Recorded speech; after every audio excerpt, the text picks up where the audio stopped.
안녕하세요. 오늘 저희는 리슨업께서 공유해 주신 자료, 바로 교육부의 포용성 관련 주요 정책들을 좀 더 깊이 파고 들어보려고 합니다.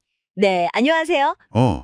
이 자료를 보면 다양한 배경의 학생들이 겪는 어려움, 그리고 이걸 해결하려는 어떤 노력들이 있는지 같이 한번 따라가 보시죠.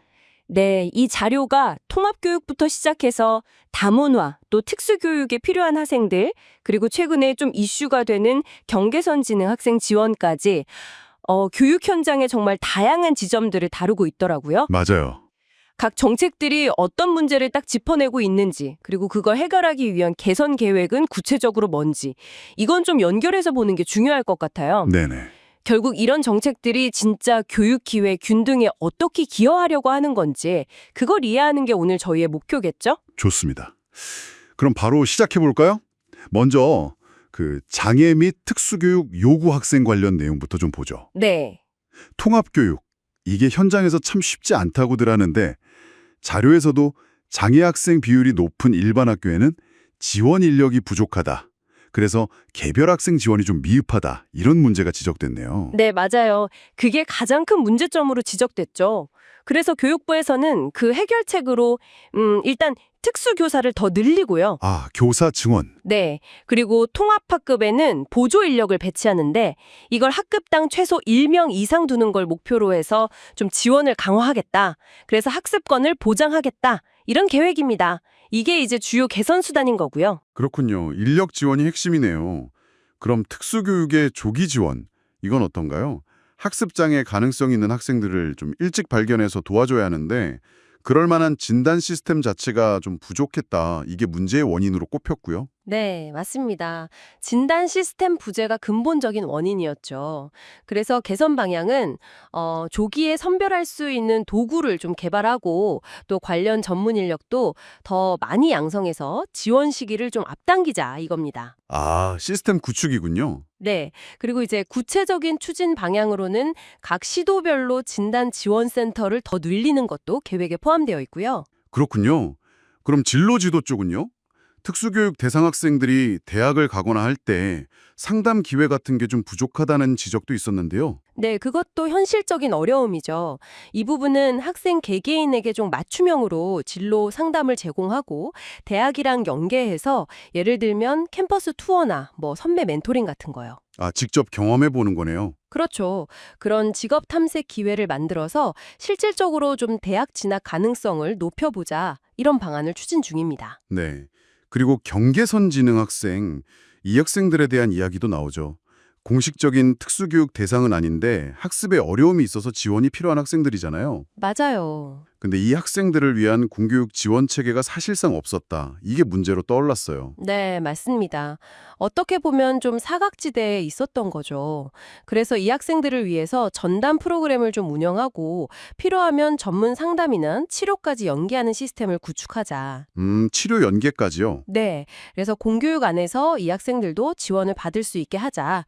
이런 움직임입니다. 좀 더 포용의 범위를 넓히려는 그런 개선 방향이라고 볼 수 있겠죠. 네. 그럼 이제 다음으로 다양한 문화적 배경을 가진 학생과 학부모 지원 정책으로 넘어가 볼까요? 네, 좋습니다. 탈북 학생들 같은 경우 아무래도 한국 사회나 학교 문화에 적응하는 문제, 또 학습 격차 문제, 이런 것들이 있는데 이걸 도와줄 맞춤형 프로그램이 좀 제한적이었다. 이런 지적이 있네요. 네. 그래서 개선 방향은 학생 개개인에게 좀 더 맞는 언어 교육이나 문화 적응 교육을 강화하고 또 심리 상담 같은 것도 지원해서 학교 적응력을 높이는 데 목표를 두고 있어요. 구체적으로는 어떻게 하겠다는 거죠? 뭐 기초 한국어 집중반 같은 걸 운영하거나 아니면 지역별로 적응을 도울 수 있는 교사를 따로 배치한다거나 이런 실행 계획들이 있습니다. 그렇군요. 다문화 학생이 많은 학교, 소위 밀집 학교에서는 교육과정 자체가 문화 다양성을 충분히 반영하지 못하고 있다는 지적도 있었죠. 네, 그런 지적이 있었습니다. 그래서 이걸 개선하기 위해서 예를 들면 사회나 도덕 같은 교과 내용을 다문화 관점에서 좀 보완하고요. 아, 교과 내용을 바꾸는 거군요. 네, 보완하는 거죠. 그리고 학생들이 자기 모국어를 좀 활용할 수 있도록 이중언어 수업 같은 그런 다언어 활동 수업을 시범적으로 좀 늘려서 학습 참여를 유도하겠다. 이런 계획입니다. 흥미롭네요. 없네요. 그럼 이주 배경을 가진 학부모님들의 경우는요. 언어 문제 같은 것 때문에 학교 참여가 좀 어렵고 그래서 자녀 교육 지원이랑 연결되기가 힘들다. 이런 문제도 있었잖아요. 네, 맞아요. 소통 창구가 부족했던 게 좀 큰 원인이었을 수 있겠죠. 그렇죠. 그래서 이걸 해결하려고 학교 소식지 같은 걸 여러 언어로 번역해서 좀 제공하고 통역을 지원해주는 도우미를 운영하는 방안을 생각하고 있습니다. 뭐 활동비 지원 같은 것도 고려하고요. 아, 통역 지원. 실질적인 도움이 되겠네요. 네, 그리고 학교랑 지역 다문화 센터가 좀 더 긴밀하게 협력하는 것도 중요한 방안 중 하나로 보고 있고요. 네. 자, 그럼 마지막으로 기타 교육 취약 상황에 놓인 학생들을 위한 정책들을 좀 살펴보죠. 성소수자 학생들. 이 학생들의 경우 학교 안에서 정서적으로 좀 소외되거나 차별을 겪는 사례가 있다. 이런 문제가 언급됐습니다. 네, 이 부분에 대해서는 교직원들을 대상으로 인권 감수성 연수를 좀 강화하는데 이걸 필수 이수 과정으로 지정하는 방안을 고려하고 있고요. 아, 교사 교육 강화군요. 그렇죠. 그리고 학생들에게는 서로의 다름을 좀 존중하는 교육을 통해서 학교 안에 존중 문화를 만들고 소외감을 줄이려는 노력을 하고 있습니다. 관련 교육 콘텐츠 개발이나 보급도 포함해서요. 네. 또 어린 나이에 가장 역할을 하는 학생들이나 뭐 양육 책임에 지고 있는 학생들도 있잖아요. 네, 있죠. 이 학생들을 위한 학업 지원 체계가 좀 미흡했다. 이런 문제도 있었고요. 네, 그래서 학생의 개별적인 상황에 맞춰서 학습량이나 출결 같은 걸 좀 조정해주는 개별 학업 조정 제도라는 걸 도입하고요. 그런 제도가 생기는군요. 네, 그리고 지역사회에 있는 돌봄센터랑 연계해서 뭐 협약을 맺는다든지 해서 학업을 계속 이어갈 수 있도록 지원하는 방안을 마련 중입니다. 농산어촌 학생들은 어떤가요? 아무래도 학교 규모가 작다 보니 예체능이나 과학 같은 다양한 체험 활동 기회가 좀 부족하다. 이런 지역적인 한계가 지적됐는데요. 맞습니다. 그 지적에 따라서 찾아가는 체험 버스라고 해서 버스가 직접 학교로 찾아가서 월 1회 이상 다양한 체험 기회를 제공하는 사업을 운영하고요. 아, 버스가 직접 가는 거군요. 네, 그리고 또 지역 거점 학교를 중심으로 프로그램을 운영해서 교육 기회의 형평성을 좀 높여보려는 시도를 하고 있습니다.